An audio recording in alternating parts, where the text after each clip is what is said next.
Hey there, Fletcher from All Things Overlanding here, and today I wanted to talk about the difference between soft shackles and hard shackles. So my channel is mostly focused on newbie overlanders, so if you are sort of newer to overlanding or, you've heard a lot about recovery but you're not as familiar with it, I'm going to give you some good basics on kind of the benefits, the pros and cons of soft shackles versus hard shackles, and kind of when and where to use them in a recovery. So if you want to learn more about the difference between soft shackles and hard shackles and some of the benefits of each and when to use them, stay tuned. Let you go. Let's just pull you closer.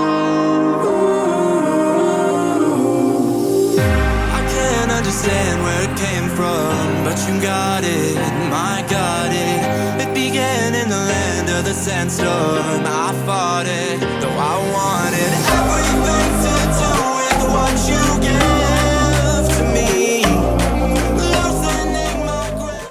All right, guys, so as I mentioned in the intro today, I'm talking about the difference between soft shackles and hard shackles. So let's start with what they are, right? If you are unfamiliar with recovery, if you've never really had to be recovered or done a recovery, recovery means to recover a vehicle. So let's say that you were off-roading your vehicle and you got into a muddy pit and you couldn't get out, and you had to have someone else attach a tow strap or a winch or something like that to pull your vehicle out of a mud pit or a rocky situation.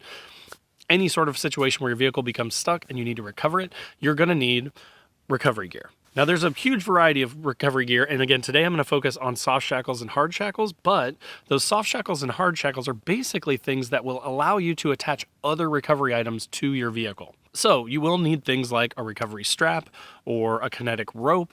Again, I'm not going to dive too deep into those, but I will put links to all that stuff in the description below just to make it as easy as possible. I'll share with you guys what I use. I carry generally a recovery strap about 30 feet by about 3 or 4 inches across, I believe. And then I've got a kinetic rope, and then I carry about 4 soft shackles and a couple of hard shackles, and I have a snatch block, which a snatch block just kind of gives you a way to sort of get a better angle on your winch line if you are using a winch and don't have a good way to get it where you need to recover a vehicle. But again, today we're focusing on soft shackles versus hard shackles. So let's show you what those are. Here I've got these new ones that I just got from Nylite. I've got about probably 6 of these things sitting around in various configurations. I will say these new ones from Nylite are super, super nice. One, they're powder coated. They've got this sort of rubber protector on the end here, which, just protects your line a little bit, kind of keeps it from fraying on the edge of the metal, and just protects any sort of strap that you would put through that sort of thing. It's also got these rubber O-rings on the inside here, so if you are going to leave this mounted on your bumper, it's going to reduce that rattle that you would normally hear from it, being metal on your bumper. So that's kind of nice. And then it also comes with, the pin does screw in. Then it also comes with this cotter pin on the end here, which is really nice. So again, if you're going to leave these on your vehicle, you don't have to worry about them potentially, working themselves loose and losing the pin or losing the D-ring altogether. I personally don't leave hard shackles attached to my vehicle. 1, because they're really easy to steal and someone could just walk away with them. And 2, I don't leave them on unless I think I'm going to be in a situation where I may need to be recovered. I always keep them with me in the vehicle. I'll keep them in my drawer system in the back. I just don't keep them on the truck. So, but some people do. If you want to keep them on there, you could. The other thing is they can rust, right? They're metal. So if you do leave them on there, you just risk more wear and tear. And you've got that rattling noise, which again, I find annoying. But these are pretty much, pretty well built. These Nylite ones are pretty well built. They're pretty heavy duty. And they've got a lot of these nice features like these rubber O-rings that if you are going to leave it on, they're a pretty good option. Then a soft shackle. This one comes with a nice little carrying bag, which is pretty nice. This one is from You Creative. And again, I'll put a link to all these in the description down below. So if you're looking for one to get, this one was pretty inexpensive. I think I got 2 of them for like 30 bucks. But you can see these are basically soft shackles. So essentially what they are is they are synthetic line like you would see on a winch line, that sort of thing, with a big ball on one end and then a loop on the other end. And then basically what it is the rope will go through itself, so that you can expand that end and then put the ball end through it. And then you put your strap through the middle of that, and then that is what holds it instead of that metal hard shackle. Again, this set comes with the soft shackles itself with these sort of like protectors, these fray protectors. So it's going to help. I don't know that it really does a ton. When you put that kind of stress and pressure on it, it's going to rip right through this thing. But it just kind of helps a little bit, these little sleeves to protect the soft shackle when you're using it. The nice thing about these is they come with 2 extra sleeves per soft shackle, and they each get their own bag. So if you use one shackle and get it dirty, you can throw it back in this little bag and keep it from getting mud all over your seats or your floorboards or whatever when you throw it back in the vehicle. And then they've got these little drawstrings at the top. Again, this for 30-ish bucks. This comes with 2 of them, 2 bags, 2 extra sleeves per shackle. So it's actually a really good deal on soft shackles. So now let's dive into when to use which, right? So again, these are just going to be the basics, right? So if you are using a metal hard shackle, typically what you want to do with those is I use them as attachment points to my vehicle. So think about if you have an aftermarket bumper and it's got a D-ring mount in it, it's going to have, you know, some sort of a strong welded on supported, gusseted support with a hole about 3/4 wide for this D-ring to go through. So you're going to take this off of the actual U-shaped part of the D-ring. You're going to put this through that, and then you're going to attach it to your vehicle.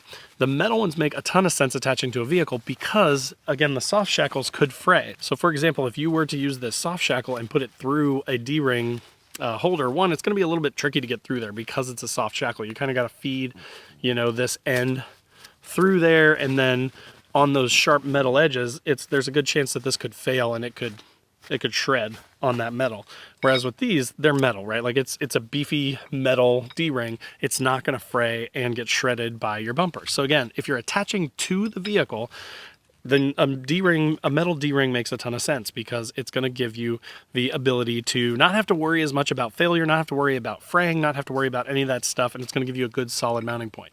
Now, one downside to the hard shackles versus the soft shackles is ease of use, right? So you can see this thing, and most of these are like this. It's only got about an inch wide opening in it. So when you remove this pin from it and you're trying to get, let's say, one strap down in there, generally you're going to have 2 ends of that strap, right? So if you're trying to get a strap down in here, it can be a little bit tricky to get the strap to go down in between these metal U's and to get them all to fit, because you can see how small that hole is. Whereas with the soft shackle, you know, it's a lot bigger and it's flexible. So you could, you know, take this apart versus this is rigid. You could take this soft shackle, you could wrap up, you know, 2 different straps, 3 straps if you wanted to, and then get this around it. So it does make connecting straps a lot easier with the soft shackle than the hard shackle. So again, typically I will use these on my vehicle on a bumper with a dedicated sort of D-ring mount or attachment point on the front. In the case of my 2023 Frontier, I'm still stock in the front. I don't have an aftermarket bumper, so I have metal toe rings, basically. They're not hooks, they're actually circular rings, and they're just big enough for this to get over it. So you can put the metal D-ring around it and then drop your pin down through the middle of it and attach it, and you're good to go, and then you can put your straps through there. So again, if I'm attaching to my vehicle, I'll use the hard one. I don't leave it on all the time, but I will put it on when I'm, you know, going off-roading or going overlanding, and I think there may be a chance for recovery. If you have to attach multiple straps, we had to do this recently when I got myself stuck in some mud. It was so muddy that we'd had no traction for like 40 feet back behind my truck. So we ended up taking my 30-foot recovery strap and then attaching my kinetic rope to it. In that situation, to connect those 2 straps, the toe strap and the kinetic rope, we used a soft shackle in the middle. The reason for that is, one, it's a lot less weight, right? It's not metal, it's soft. So when that kinetic energy disperses, so if you get yanked, if the person that you're hooked up to pulls and something fails, instead of a big, heavy metal ring flying at your face, you have this soft shackle, which is going to disperse that energy a lot better. It's a lot safer, and it's just a lot less likely to kill you if something were to fail and this would shoot off. So again, whenever you're connecting 2 ropes together, or if you're connecting, maybe multiple straps and you need something that's, going to have enough room in the inside of it to be able to connect those straps together, a soft shackle makes a ton of sense. Connecting to the vehicle, metal D-ring makes a ton of sense. So then let's kind of finish this up with pros and cons, right? Maintenance too. So a lot of the pros and cons have to do with maintaining the equipment. Now, with all recovery equipment, again, if you're unfamiliar with this, if you haven't used this before, it all requires some level of maintenance. You don't want to get out there and find that your D-ring, for example, has gotten rusty and this pin won't come out. If you can't get the pin out, you can't use it, and you get stuck, you can't recover yourself because your recovery gear has not been maintained. So that is one thing with the hard shackles that is sort of a downside, is rust, right? They're metal, so you just got to watch them. You got to kind of maintain them. You may want to spray some WD-40 down in here to keep that lubed up, especially, again, if you're going to leave it on your truck. There are a lot of folks that leave it on their truck. It'll sit through a couple seasons of weather, and it'll freeze up or rust up and get stuck in there, and then they may get in a recovery situation and they can't even get a strap on this thing because they can't get it off their bumper. So make sure that you maintain those. Watch out for rust and stuff on the hard ones. Make sure that you don't lose your parts. When you're in a recovery, sometimes this cotter pin could be kind of tricky. You may lose it. Same with these rubber O-rings. You just got to kind of pay attention to your stuff and then maintain it and clean it up when you get home. With these soft shackles, they work a lot like a synthetic winch line. So if you're familiar with that, if you go out and you use them, you're going to get mud on them. Unlike the metal shackles that are just going to rinse off, or, the dirt's just going to flake off, the dirt doesn't really hurt it. You don't have to worry a ton about if it gets dirty cleaning it per se. You might just rinse it off in the hose when you get home. With the soft shackles, you actually need to clean them out. So if you think about this, it's like a rope, right? So if you look at this material, if you get sand and mud and stuff in there, then it can grit on it just like sandpaper, and over time it can make this thing fail. It can make your soft shackles fail. So if you use this thing and you get it really super muddy on a recovery, when you get home, you need to actually probably, and I'll try and put a link down in the description. I know I've read a couple of different forum posts and stuff about it, but the basics of it are usually what I'll do is I'll take like a bucket of water, and then I'll put these things or my winch line or whatever down in it and just sort of hand scrub it, right? Kind of clean it up, try and get all the stuff out of it, and then I'll rinse it off. So again, you're just trying to get the dirt and the grit and that stuff out of it and clean it up, and then you're good to go. And then you lay it out, you let it dry, and you throw it back in its bag, throw it in your stuff so you make sure you've got your recovery gear, and then you're all set. So there is a little bit of maintenance no matter which way you go, whether you go with metal shackles or soft shackles.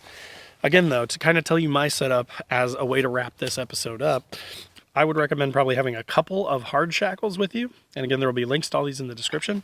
I would probably take 2 to 4 soft shackles with you. I would have a recovery strap, I would have a kinetic rope, and then I would probably have traction boards too. And I personally use the Bunker Industries traction boards. Again, I'll put a link to those down in the description below. They're a good budget option. They're not too expensive, but they're really nice, and they have some replaceable parts, so they're serviceable. But that'll do it for soft shackles versus hard shackles. I hope that was some good info for you. Again, if you're newer, or if you've been kind of thinking about it, or, you hear people on the Facebook groups and forums and stuff ask all the time, what kind of recovery gear should I get? Is there a kit out there? Is there an all-in-one kit that I can use for recovery? What should I get? There'll be links to all that stuff in the description below. So hopefully that makes it really super easy for you to find helpful stuff that will work for you that's still budget-minded. I would also finish by saying a lot of people might say like, oh, Nylide, they're cheaper shackles, right? Or these Creative soft shackles, they're cheaper shackles. That's true. And if you have the budget, go for the bigger, more expensive stuff, and I'll put some more expensive options down in the description below. And they're right. They are designed a little bit better. Like Factor 55 stuff is really good stuff, and I definitely do like their stuff. But I would say, too, if you're brand new, you never really push your limits too much, and you don't go out that much, and you don't really feel like you need recovery gear, instead of having nothing, having some budget stuff as a just in case is better than having nothing. It's better than saying I'm not going to spend $800 on all my recovery stuff. Spend the $100 and get the budget stuff and have something versus nothing. So this may be a good place to start. Again, it's not like it goes bad. I've had some of these shackles for years and years and years, and they're still in my kit.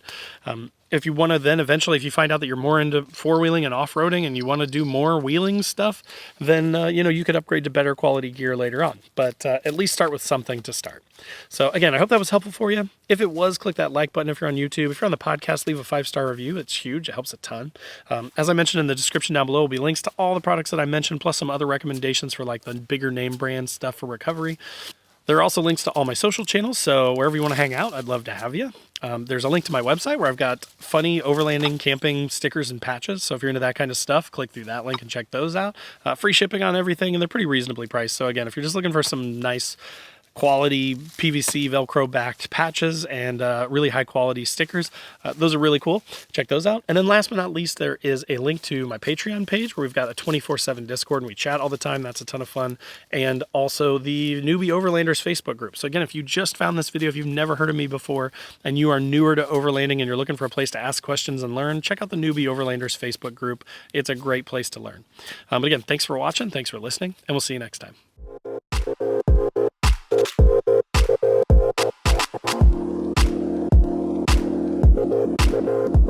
you.